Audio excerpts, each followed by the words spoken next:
সত্যি কথায় বলে না, কারোর ওপর ভরসা করা বা কারোর ওপর ডিপেন্ডেন্ট হওয়া একদমই উচিত না, সেটা এখন বুঝতে পারি। তো যাই হোক, hello everyone, welcome back to my channel. আমি সঞ্চিতা চলে এলাম নতুন একটা মিনি ব্লগস নিয়ে। এক সপ্তাহ হতে যাচ্ছে বাড়ি গিয়েছিলাম, মানে শ্বশুর বাড়ি গিয়েছিলাম। তো বাড়ি কলকাতায় চলে এসেছি। তো ভিডিওগুলো পড়েই আছে, দেওয়া আর হচ্ছিল না। তো ভাবলাম চলো তোমাদের সাথে শেয়ার করে ভিডিওগুলো গ্যালারি থেকে ডিলিট করি। তো দেখো, এখানে আমার শাশুড়ি মা আর আমি দুজনে মিলে দুপুরবেলা খাওয়া দাওয়া করে এখানে হিংচের শাক তুলতে এসেছিলাম।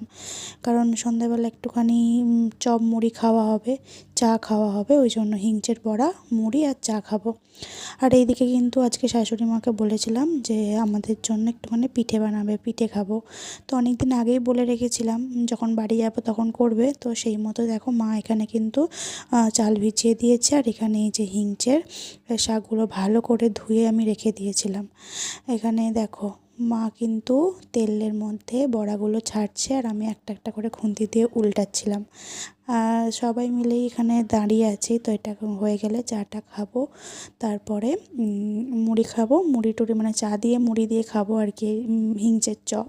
তারপরে তো পিঠে হবে, সেই পিঠেও তোমাদের সাথে শেয়ার করব। তো যাই হোক, সকলে ভালো থেকো। আবার চলে আসবো নতুন একটা মিনি ব্লগস নিয়ে।